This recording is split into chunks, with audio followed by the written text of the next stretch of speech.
Hello, car lovers driving the 2023 Ford Ranger XLT. These are the small trucks which are curiously not that popular in the province of Quebec. You would think they would be popular, but I live in Saint-Jérôme Beach now for over a month and a half, and I've noticed that there are Ram 1500s, there's Ford F-150s, there's the Chevrolet and GMCs.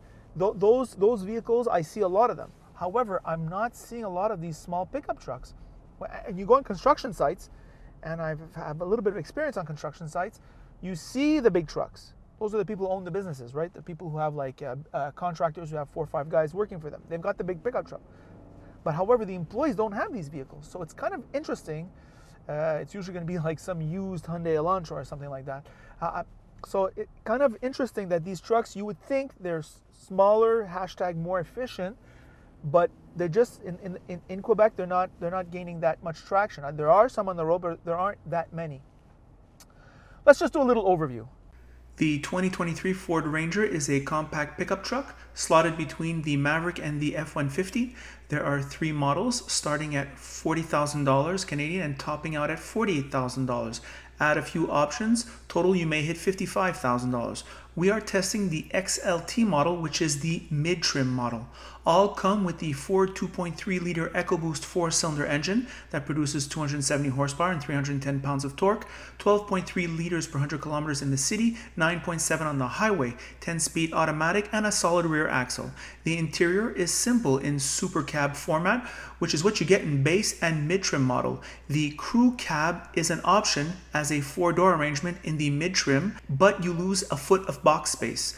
The all-equipped model is by far the best trim, as is often the case with Fords, at $48,000. It is a complete package and comes with pre-wiring for towing up to 7,500 pounds with a Class 4 hitch and a maximum capacity of 1,905 pounds in the box. Plenty useful. We're back. So that's the overview. Standard fare. This model has been around for quite some time. What to say about this vehicle? Well, it's classic Ford. That is to say, beautiful on the outside, basic and functional on the inside. Let's start with the outside styling. Ross makes the remark, this paint, despite being rained on all day yesterday, is still nearly clean. So it doesn't get dirty. That's kind of nice. You know, that's a nice touch. Between washes, you don't have to wash it every 3-4 days. Everybody likes their nice shiny truck. My goodness, it still looks great. Beautiful mags, nice thick sidewalls, handling the Montreal Trail easily. If it can handle the Montreal Trail, it can handle the most demanding off-road courses, no problem. On the inside, it's another story. Listen, it's not bad.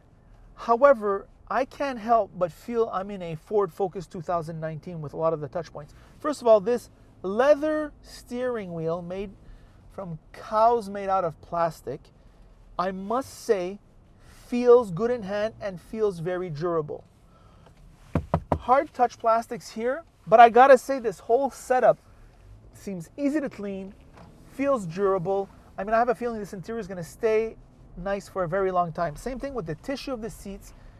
Boy, made for work, but very durable. I remember a few years ago, Ford posting a bunch of videos on YouTube bragging about how their materials are designed to last long and look new longer, right? They can resist the sunlight, they can resist excessive wear and tear, and I certainly feel it. Engine transmission, it's a good combination. They're known entities. They've been around for a long time. Certainly powerful enough. Can pull 7,500 pounds, I think, and almost 2,000 pounds in that small box. So I mean, this is not lacking for carrying capacity, and that's pretty good.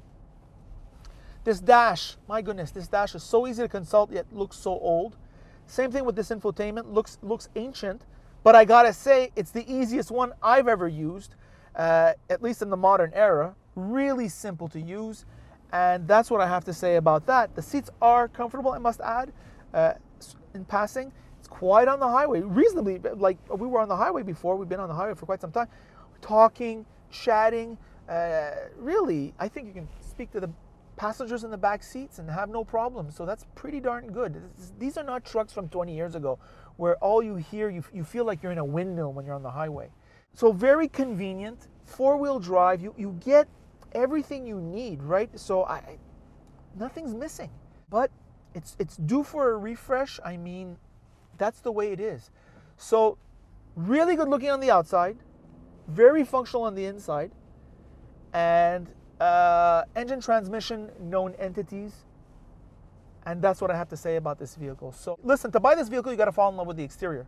And let me tell you, you can fall in love with the exterior. It is beautiful. And those are my thoughts. By the way, if you like this this video, like it. If you don't like it, don't like it. And if you really like it, well then of course, you should subscribe. And if you're getting, sometimes it gets a little bit boring in our Instagram to see young, fit people wearing summer clothing, why don't you go on Christopher Car Reviews, like the page, and every week or so I post pictures of cars and a little video of cars that are coming on the YouTube channel, and you can get some initial thoughts. And that is it.